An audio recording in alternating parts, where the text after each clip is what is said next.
and welcome to the very first Lawyers, Guns, and Money podcast. This very first podcast involves myself, Robert Farley, and Scott Eric Kaufman. And tonight we are going to be talking about The Hobbit. How are you doing tonight, Scott? I'm doing very well, sir. Yeah, I'm doing just fine, especially with this extra large martini here. Yes, you have tenure, don't you? I don't No, necessarily no, want in to be fact, seen drinking on camera. in fact, it's rather a sore point. I don't have tenure, Oh, and so this whole drinking could ruin my whole chances for that. But we'll see about that later. Anyway, I'm already half drunk, so I might as well keep going.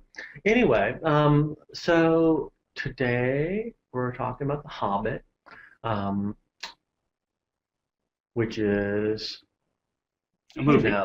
it's a movie.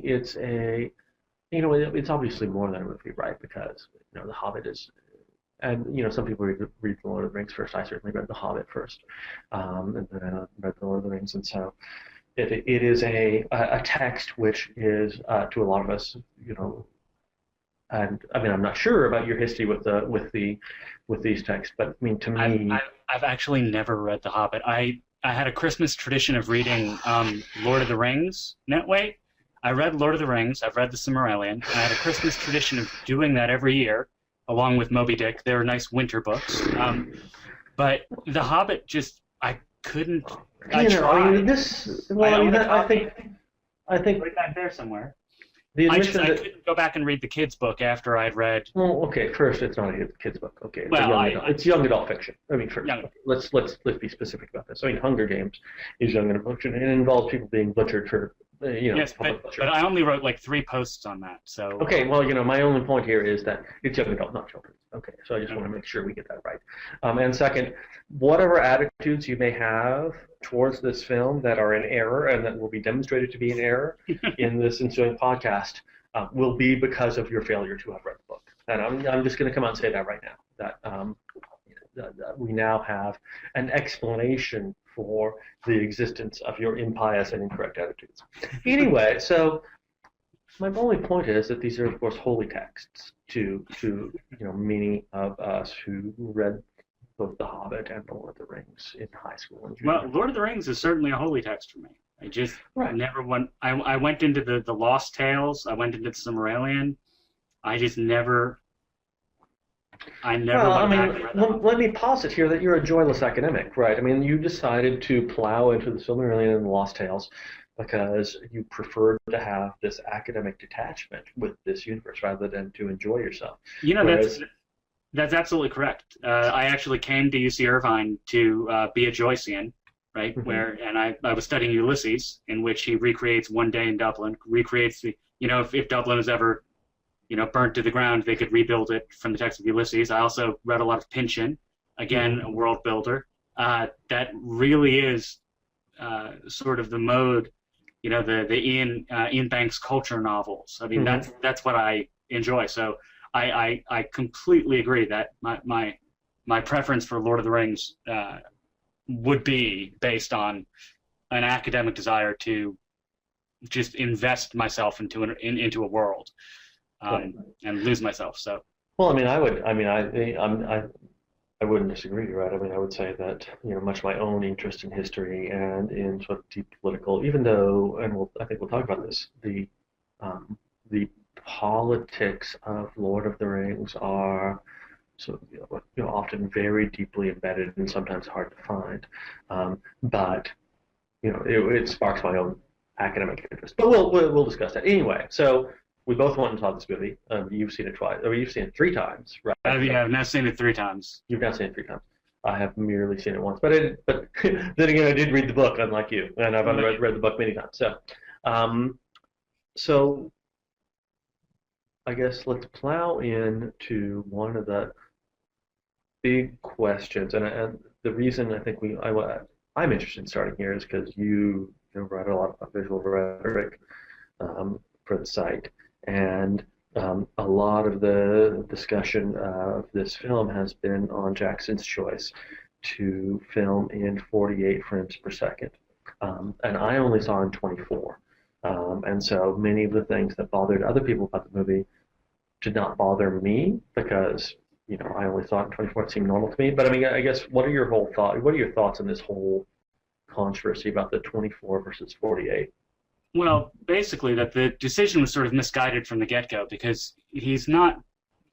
The idea behind increasing the frame rate is to create something that's more lifelike, to increase the verisimilitude, to make it seem as if the characters themselves are real, and the effect is such that you feel more like you're on set than watching a film, or like you're watching a very poorly calibrated HD television. And I have no idea why he would do that in a film where a good half of the characters are CGI generated. Right. Because all it did was really emphasize the fact that, hey, look at that guy. He's fake. And he's talking to someone I can tell is real. The shadows are falling differently on them. I mean, not differently. They're perfect, but they're well within the uncanny valley, especially in 48 frames per second. You can hide that in 24. In 24, which we're much more accustomed to, you can hide the fact that you're talking to something in front of a green screen that that isn't there, even if it does, as Ian McClellan sort of famously said, it made him cry to be doing these scenes in front of these deeply moving scenes in front of a green screen.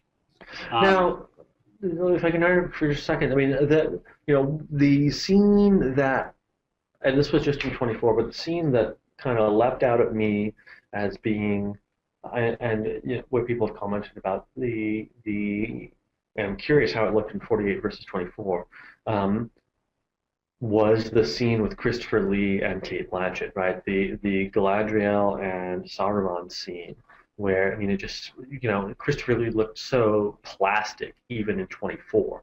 I can't even imagine what he must have looked like in. A couple of wax sculptures in front of a green screen. Right. I mean, it's kind of and that's. I mean, that's fascinating for so many reasons, right? Just because of Christopher Lee's history in film and so forth. But I mean, why even make that?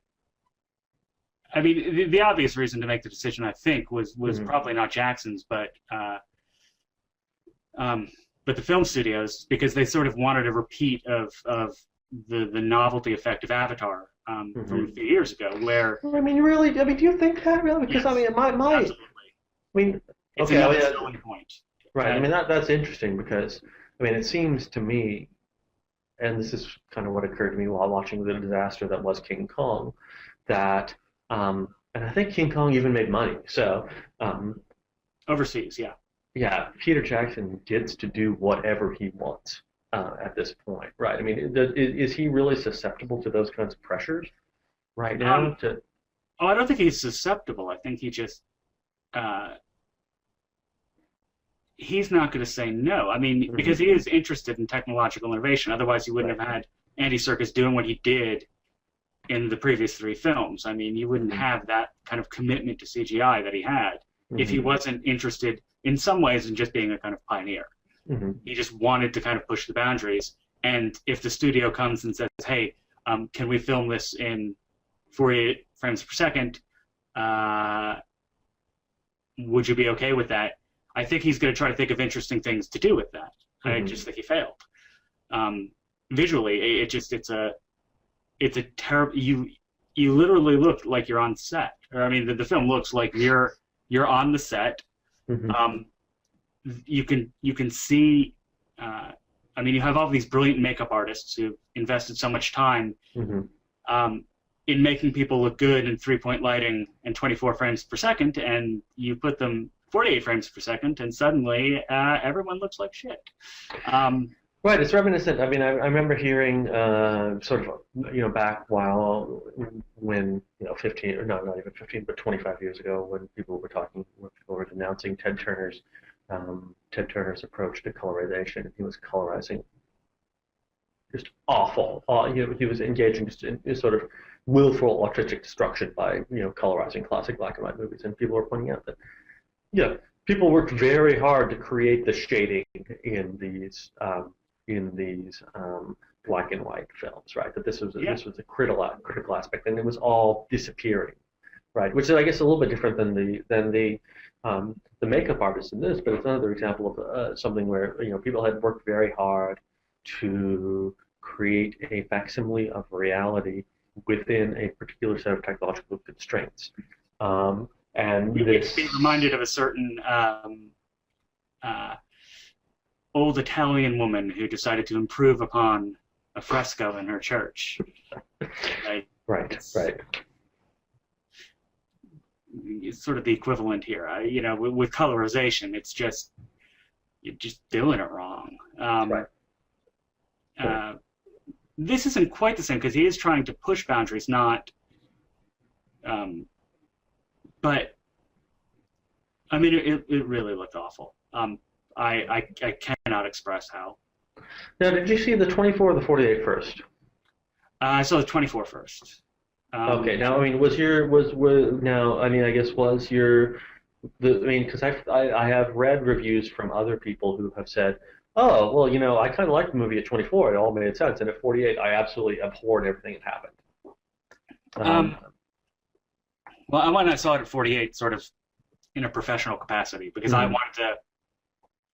I'd never seen a 48 frame per second film on an IMAX before, so I sort of wanted to see what that looked like, and I sort of wish I hadn't. But no, I mean, I did learn a lot, especially about fill lighting, which became very, very obvious in 48 frames per second, where the fill lighting was coming from, and you're not supposed to. It's supposed to fill. You're not supposed to be. I don't know, but it was.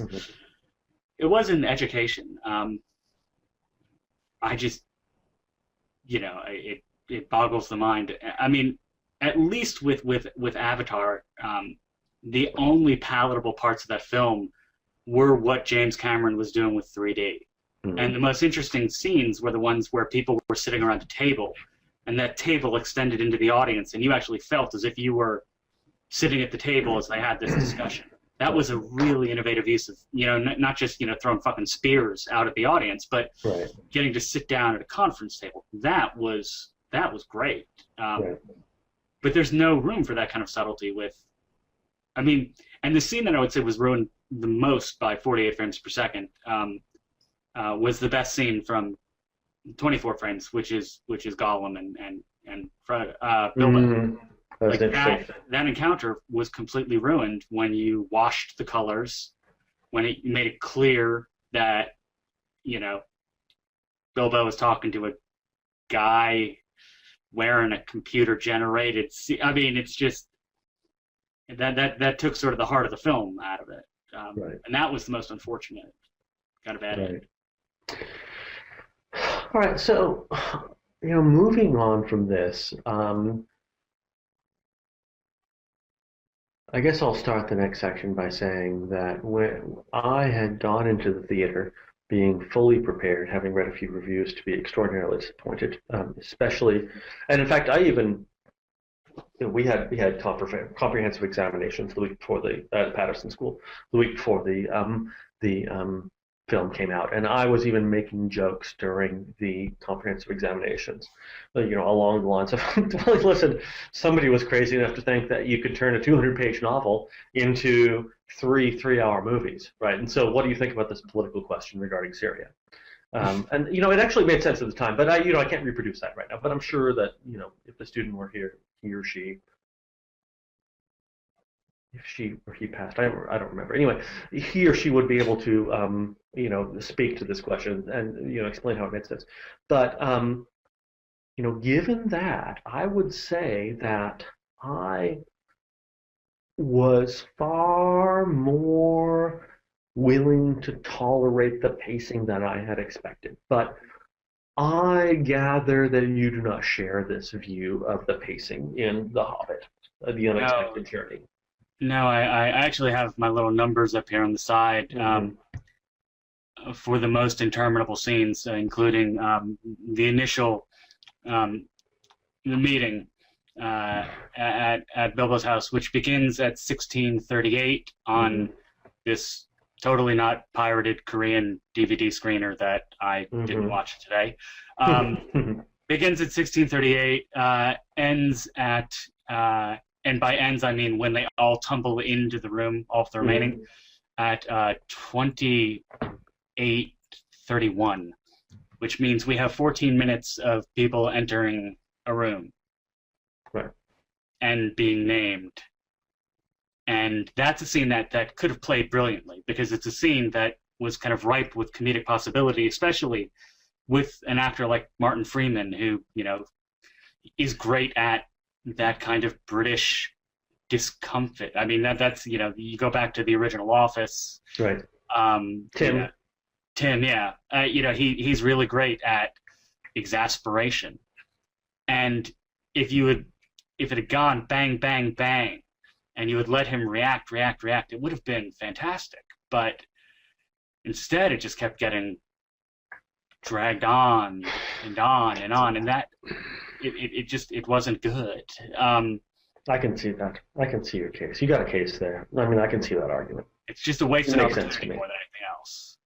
Yeah, I mean, there was no sense of comedic pacing there. There clearly could have been. You have dwarves; they're funny. I mean, for some reason, they are the little clowns of Tolkien's universe for Jackson, but that's not a bad thing because they're kind of little clowns of the universe for Tolkien too. So, yeah, no, I can totally see that. That was, and I mean, that's not as if there weren't good things about that, but you're right. I mean, it could have played out in a much more funny way, Yeah, compelling, interesting way. we could have laughed Right. instead of just sort of, oh, it's a fart joke. Okay. Oh, who was that? Who was that dwarf? Who did that? Oh, was that Dwalin, or was it the other one who did that? I'm I not can't really remember. good with the dwarf names. I should have done that. I should have taken real notes instead of Well, it's Balin, Dwalin, Keely, Philly, this Bomber, one. Biffer, something, whatnot, something. The other one. Gotta use my Yeah, signs.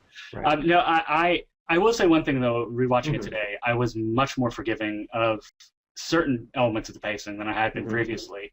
Explain yourself. Well, everything having to do with the sort of rise of the Dark Neuromancer, because Mhm. the forebodings of Sauron. I mean, that actually worked for me this time in a way that it Mhm. hadn't when I saw it in the theaters. Mhm. In part because I could pause, go do some work, come back, keep watching, but at the same time.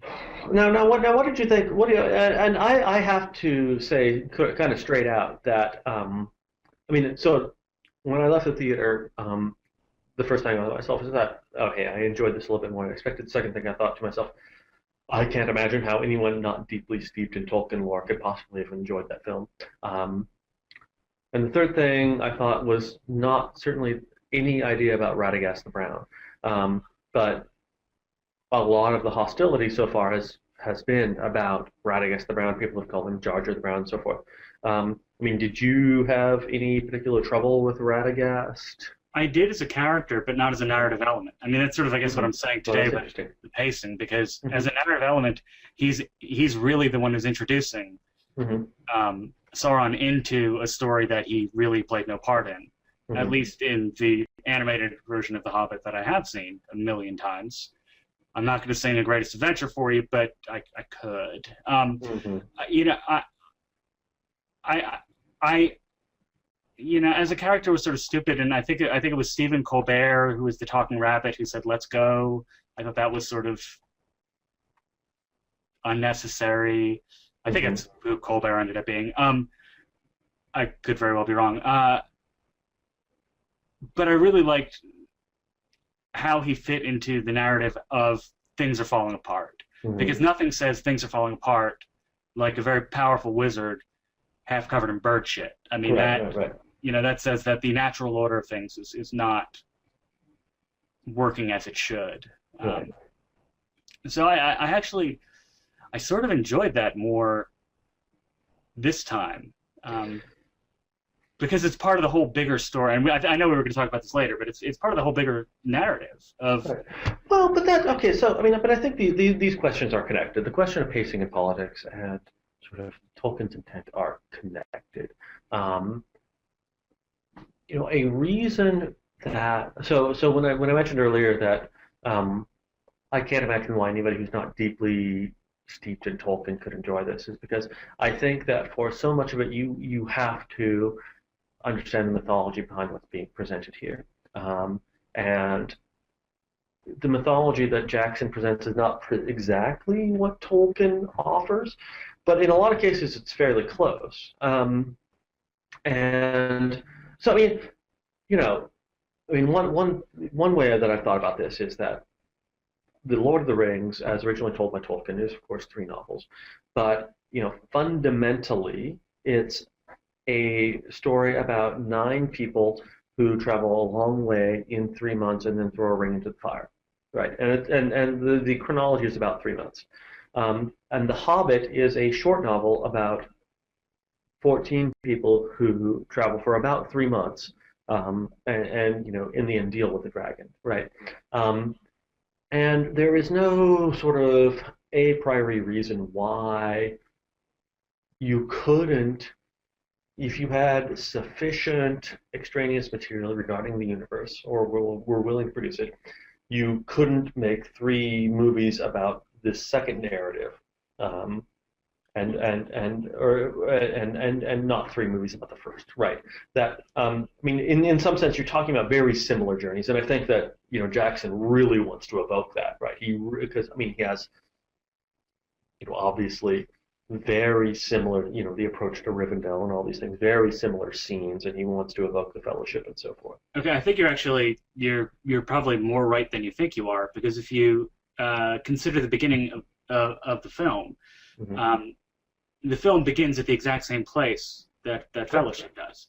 The exact moment that Fellowship begins is where this begins. So he's obviously trying to connect these two very different kinds of narratives: throwing a ring in a volcano versus stealing gold from a dragon. Right. Right. And so,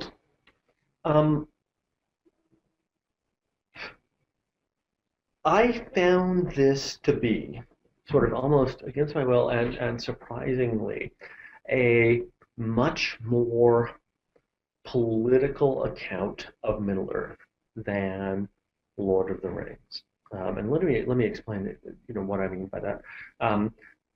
There are a lot of reasons to not be happy about the Saruman, Galadriel, Gandalf scene is not in The Hobbit, but it's alluded to, right? The conversation they have is alluded to in The Hobbit and in The Lord of the Rings and in some of the extra material. And so, for those steeped in Tolkien mythology, we know that this or something like this meeting happened. And the meeting that we see here is, to my mind, a more political, strategic meeting than almost anything that happens in the entire Lord of the Rings sequence that has previously been filmed. Well, exactly. I mean, the Lord of the Rings is sort of post-crisis. I mean, the crisis has already happened. Right. They're trying to find ways to ameliorate a situation that is already known to be terrible, whereas there's an opportunity to stop it. The Hobbit. Right. Well, and in The Hobbit, there is, and we don't know, right? Because so in mythology, by the time we see this, by the time The Hobbit happens, Saruman has already turned evil, right? He's already searching for the ring. He's already decided to go bad. But in the context of the movie, we don't actually know that yet. We don't know in Jackson's mythology if he's decided that yet. We do see him a few times. We do. I mean, we do see him a few times, but it's it's not implausible to suggest that both Saruman is counseling he's making a not implausible argument here. That is, we don't know that Sauron is coming back. We have extremely limited evidence from this crazy man with bird shit on his head that there are undead about. The undercurrent of his argument is also that it's not a good idea. It's legitimately not a good idea to go and disturb a sleeping dragon, right? A sleeping dragon could cause all sorts of problems that or an awake dragon could cause all kinds of problems that a sleeping dragon might not. Fire, burning things, destroying things. He seems happy where he is. Originating the village, yeah. Right. And so this whole idea that Gandalf has that, and this is worked out in The Lord of the Rings, when Gandalf was talking to Bilbo and saying, well, it's a good thing that we destroyed Smaug because otherwise Rivendell might have built. But there's no reason really to think that Sauron could have convinced Smaug if Smaug had lived to the period where the Lord of the Rings happens, that Sauron could have convinced Smaug to go and burn Rivendell, right? I mean, Smaug seems to be entirely his own actor, right? And so there really is Gandalf is undertaking tremendous risk here by indulging this dwarven king in his preferences. And these are political preferences, right? There's politics going on here. There's risk, there's strategy, there's rewards. People are making not unreasonable but not obvious choices. The Lord of the Rings is basically a Doug Flutie story. I mean, it's, put the little guy in, have him throw the ball as far as he can, whereas the entire rest of the game is sort of what you get in The Hobbit. Right, right. Am I talking about BC football? I have no idea. I have no idea where the Doug Flutie But you see what I'm saying, right? That it's a Hail Mary. I mean, it's the last chance they have. Right, and I would sort of go farther in saying that in the Lord of the Rings, and in Jackson's vision of the Lord of the Rings, the politics is burned out, right? The political characters in the Lord of the Rings are Boromir and Denethor, and literally burned out, yes. Yeah, no, and in Jackson's vision of Lord of the Rings, Boromir comes around and he accepts that his politics were wrong. And Denethor is really dealt with in an extremely unsatisfactory fashion, right? I mean, Denethor has a particular political viewpoint in the novels, and that is given such short shrift in the films. He's treated as an unserious character in the films, and in sort of a very, very disappointing fashion. And yet this, Jackson's The Hobbit, surprisingly enough for me, took the politics of going and messing with a sleeping dragon seriously. As absurd as that may sound. Yeah, well, I mean, of course it's going to sound absurd, but I would like to take a little issue with your kind of description of Denethor. I mean, because I thought John Noble's portrayal of him made him seem like a much more tragic character than he had been in the novels. I mean, he had been, and maybe it's just, after watching, Noble for, 5 years on Fringe, I sort of have him stuck in my head as Walter Bishop, so I'm casting that back onto his role as Denethor. But I actually thought that worked. No, you see, I mean, I would disagree. If you don't, and we never, and it was too bad because it could have been a 30-second conversation, right? If you see Denethor with the Palantir, and you see Sauron, showing Denethor his legions and how there's no hope, and how, Minas Tirith will inevitably fall, and everything else, Denethor's character would be much, ordering Faramir in a hopeless suicidal attack on Osgiliath would make sense if everybody's going to die anyway, right?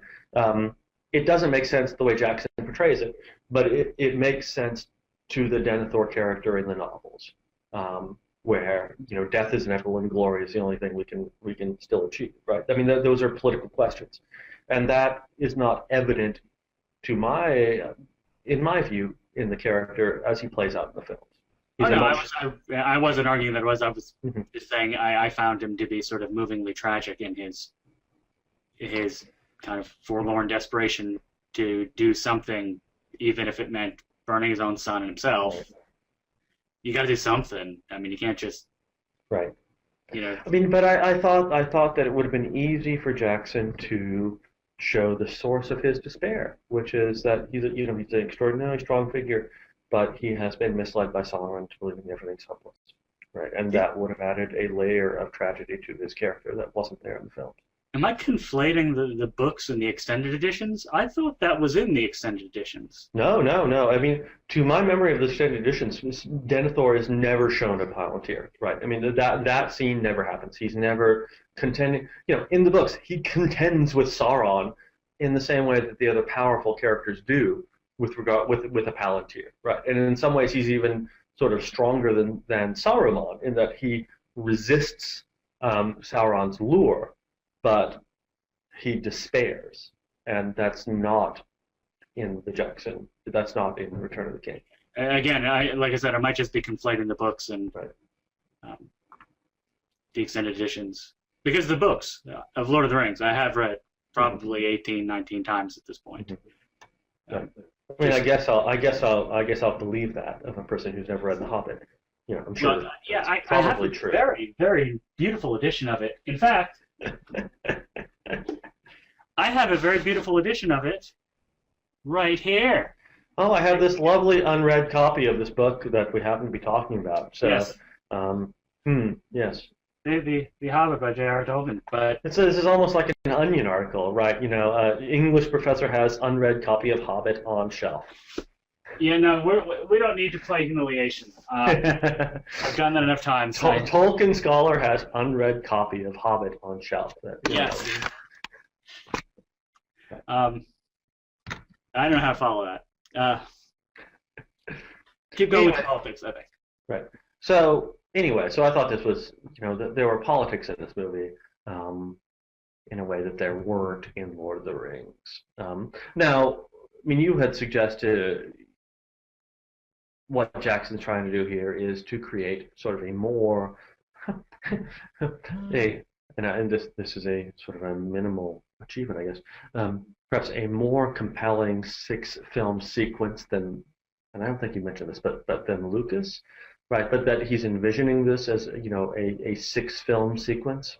Yeah, I think so, and that's why you have, and I think that's why I wasn't bothered by the pacing rewatching it today, is because I think it's pretty clear that he's trying to introduce Sauron as a sort of menacing, looming figure who is going to be casting a shadow over the next 2 movies as well, such that when you get to Lord of the Rings, it's not just, oh, there's a giant flaming eye.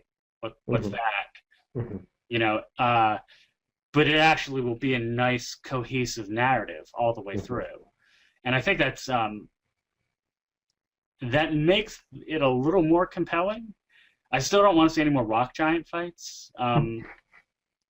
Although that is in the Tolkien, right? I mean, the stone giants are in the Tolkien, right? I mean, maybe not exactly. He's certainly it is, but it just elaborating from that. But yeah. it sort of reminds me of what Joss Whedon once said about when he writes himself into a corner and doesn't know what to do.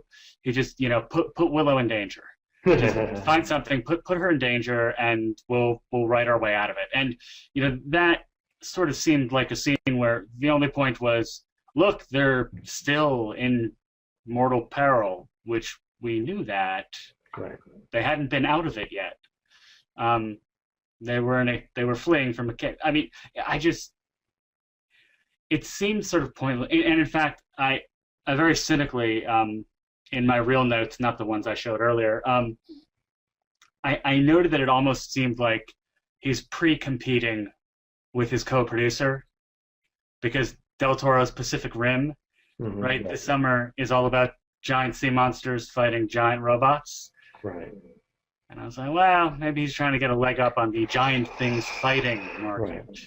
Right. I mean, one way to, I mean, I guess one way to phrase it is this, that, you know, the stone giants are in The Hobbit, and, you know, hell, if you're going to make a 6-hour version or a 9-hour version of The Hobbit, I guess you have to have everything, but you really could take the stone giants out of The Hobbit and not lose anything. Not lose anything in terms of that whole percentage of the film could just not be there, and you could lose nothing whatsoever with the rest of the film.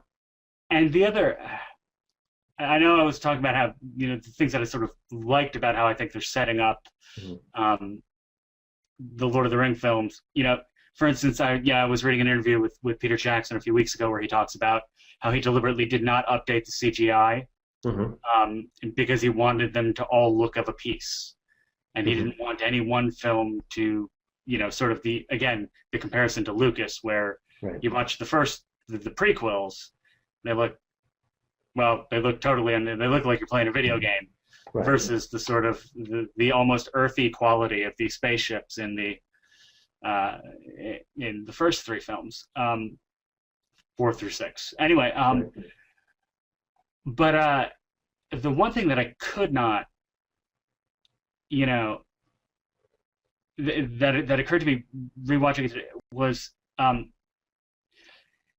he's already got a bad rap for having ended the last film in Lord of the Rings series by about 18 times. The movie's over. Okay, no wait, hold on. No wait, now it's really over. There were 5 or 6 beautiful opportunities for him to end the film. He could have left them hanging. We could have had a literal cliffhanger, right, with them hanging off and they wouldn't just be literally hanging off a cliff. They would literally be hanging onto a limb off of a cliff. It'd right. be, it's just, there were so many good moments. And then, or when the eagles came and lifted them off in the sky, they were flying majestically. End the fucking movie. Like right there, it's a beautiful moment. Right? It's a moment that's akin to what we had in Fellowship, in the final scene of, just Frodo and Sam getting into the canoe and leaving. But no, he keeps going. And then there's more talking. And it's very predictable talking. Yes, you love me now that I've proven my worth. But everybody fucking knew that because we saw what you did with the tree and Because, hey, check it out, you're the main character anyway, so... Yeah, it's just... It seems... They are calling the movie The Hobbit, so, there has to be kind of about you. Yeah, no, I think you're absolutely right, that there's just... The ending was... I guess when you're making what amounts to a 9-hour movie, it's hard to figure out places to chop an ending. I don't know. I don't know. If you're a filmmaker, these things should be evident to you, right? I don't know. Maybe John Rogers is like, you can join us. Our erstwhile reader and producer of the great, very much missed Leverage, who likes to tell me I'm wrong on the internet. But I think it's easier to, and this also comes from my, I did, 5 years teaching literary journalism, basically teaching children how to write articles for the New Yorker, and one of the skills that I acquired there was learning where to cut off their papers. The telling detail that will leave the reader wanting more, but also completely satisfied. And that's actually really easy. The hard part is like making everything. That's the difficult part. Figuring out where to effectively end something is sort of easy. Well, I say that, and yet I watched Looper the other day, so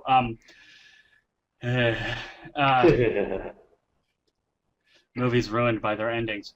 But to get back to what we were talking about earlier, yeah, I do think this is making these prequels and considering them as a sort of coherent work with the original trilogy, I think is going to work a lot better than the Lucas approach. If you're going to be going backwards, you don't have the luxury of Harry Potter moving forward. Right. But it's going to work. It's going to work better for obvious reasons, right? That Jackson does not have the luxury of going back in time and inventing midichlorians. Or anything as absurd as that, right? He has enough respect for the mythology that he holds to, not entirely, because obviously he diverges from the story of the Witch King of Angmar and so forth. But he has enough respect for the mythology to hold the first 3 together as sort of, sensible chapters of all of the same story. Right. Whereas, for whatever reason, Tolkien or Lucas wanted to invent, wholly new backstory for this universe that was just not even implausible. Implausible is the wrong word, but useless, right? Yeah. Useless, absurd. There was actually a wonderful article the other day that I was reading about the proper order in which to watch the Star Wars films. And you go Episode 4, New Hope, Empire, and then you go to Episode 2 and Episode 3, which functions as a flashback, and then you go to Return of the Jedi, and you just cut out the midichlorians, you cut out Episode 1 entirely, no pod races, and the series actually works as a sort of moving story. Oh yeah, no, it's perfect. It's perfect because, one, it creates a great deal of distance. It recreates the distance. If you're as old as I am and you remember the distance between Empire and Jedi, there was Han Solo was in carbonite for a long time. He was in carbonite for the 3 years between when I watched Empire and Jedi. And all that time, Han Solo was in carbonite. But if you just watch those in a row, then he was only in carbonite for like, I don't know, 30 minutes. Right. But if you watch it the Slash version, then he was in carbonite for a long time. Yeah. And what's actually interesting, the first one I saw was Jedi, because that's the first one my parents took me to, because I was only like 6 years old or something. So I had no clue what was going on. Like, I thought it was the greatest movie I'd ever seen, without any knowledge of what was, I loved the fact that they had these improbable swords, lasers that only went 4 feet and stopped, and that was great. That was awesome. But well, you keep going. The thought one comes. Well, so the second thing is that one of the softest, and it's unfortunate this hasn't received more attention, because one of the greatest reveals in film history has to be the, I am your father, right? I mean that's so. It's just, even though his name is Dark Father, it's like, check it out. Oh my God, he's Luke's father. That's so shocking to me, right? Yeah.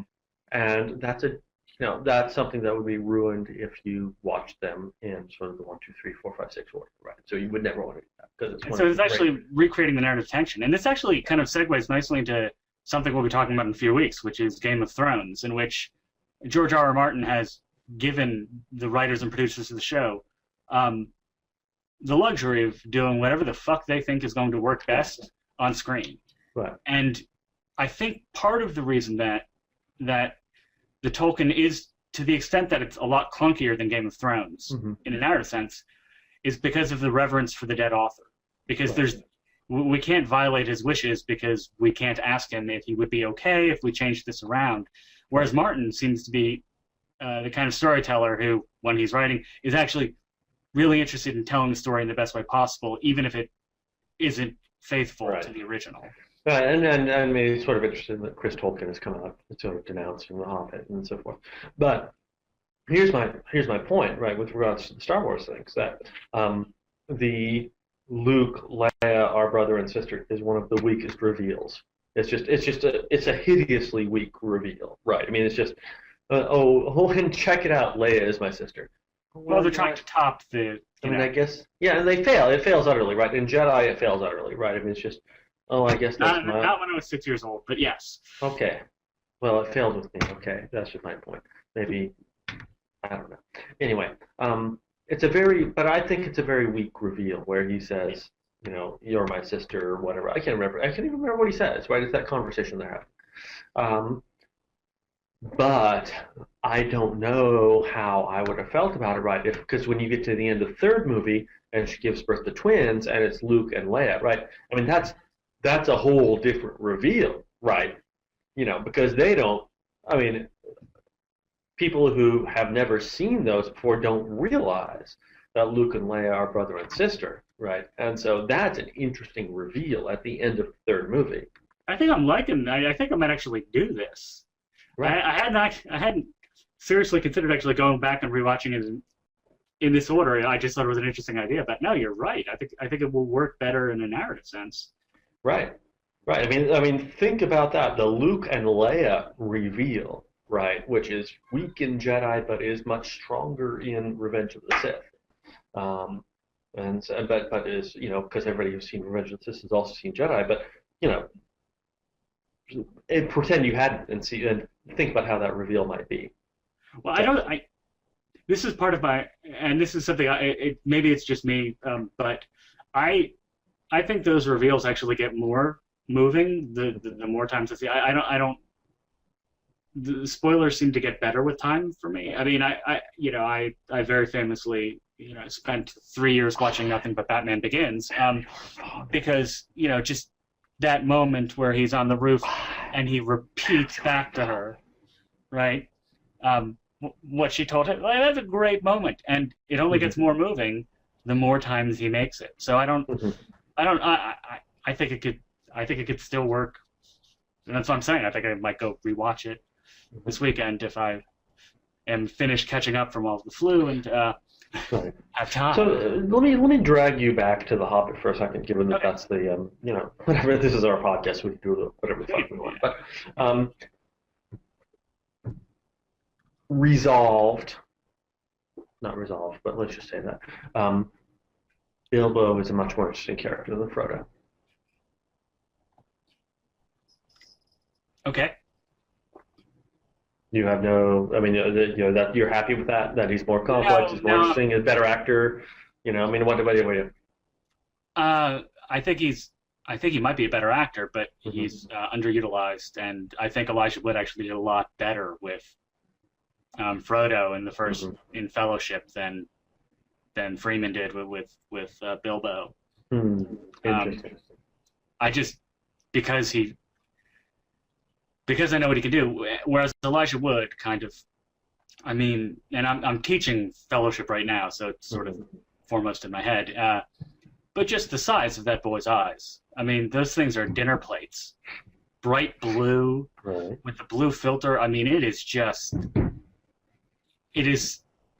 so, I mean, they're so inviting, and there is a depth to him that built in a very, very typical way for a coming of age narrative, that he's going to, go through trials, tribulations, come out of it stronger, wiser, whatever. But he doesn't. Frodo doesn't come out of it stronger than wiser. He comes out of it wiser, but he doesn't come out of it stronger. oh no, Frodo pays the price for it. Mm-hmm. I mean, he has a terrible, like, his reward for saving the world is to have to leave it and all of his friends Right. and go with a bunch of strangers on a boat. Right. What fucking reward is that? I mean, he just, I just. And again, I think Frodo's a much more tragic character, but yeah, Right. generally, yeah, I would say Bilbo's the more interesting one. He's the one who wanted to leave, Right. versus Frodo, who very reluctantly sets off. So I think that just, a more active mind, you could say. Right. All right, Right. so And we that were really comes to moving in a particular direction, I'm guessing. right. Which All one? right. I don't know. You want to talk about anything else? Oh no, I thought you were headed somewhere with that. That No. I was you were just, resolving things. that was my result. That was my resolution. So I'm unless you have anything else to talk about. I know we could make fun of some of our commenters. That's always fun. Oh Jesus! Well, there are so many of them to make fun of. Otto, we have so much love for Otto. Really, I mean, there's so much. I Really, I mean, what and you did at McCain's place, right, I want to throw gang signs at him after right, reading that. yeah. I mean, that was really. Will you read my dissertation? Yeah. For free. That'd be. I thought about that myself. That was genius. And also the fact that the country in the world that has the highest time on site per page view is Ghana. Right? Strangely enough, that happens to be, and it's like 23 minutes or something like that, as opposed to like 2 minutes and 45 seconds for the United States. But, that's a lot of love that we have for Otto. So Otto, Hi. we haven't worked out a gang sign for Yeah, Adrian yet. we don't know what our official gang sign is yet. I mean, I mean, maybe. So our next podcast will be Loomis versus Loomis on the Super Bowl, and so maybe they can work out a gang sign. So I'm sure it'll involve sticks, and I'm not quite sure how, but right, exactly. crosses. I don't. But all the other commenters, of course, we love you, or not. I mean, what am I to say? So. Yeah. I mostly like them, except when they take over my Lord of the Rings posts by only talking about racism. Like the 5th one in a row. Right. Oh, they told me last time if I mentioned not to mention race, that's mentioning it, so I shouldn't mention it at all. Well, listen, We'll talk about it. and I haven't written it yet because whatever, I have other things to do with my life. But I have a long Dungeons and Dragons oriented post about James Scott to write, which is about orcs and mountains and how we should interpret ungoverned spaces in Dungeons and Dragons campaigns. And that has a lot of sort of racial aspects to it, and a lot of nerdliness to it too. Let's be frank. Which is we need more of, because I sometimes feel like the lone nerd. So Right. I mean, Christ. I mean, people read Lawyers Guns Money and think it's written strictly by hipsters who wear hats and so forth. So, we want to dispel that image. I did pull this out though. I do have one of these. That's a stick. It's a very large stick that I've had for a very long time. Scott Kaufman, I like your stick. I'm a wizard. I I have a stick to prove it. Right. Okay, I think this went pretty well for our first ever Right. Lawyers, Guns, and Money podcast. Well, I mean, you don't know. We'll see whether people like it or not. And so, if you like it, then say so. If you don't, then say you hate it. We'll still do more anyway. Yeah, so we're gonna do. We're feel gonna free do to more. say you hate it. Yeah, we're It gonna actually do more. sort of inspires us to write more. Yeah, we're gonna do more. Yeah. We'll do more whether you hate it or not. So.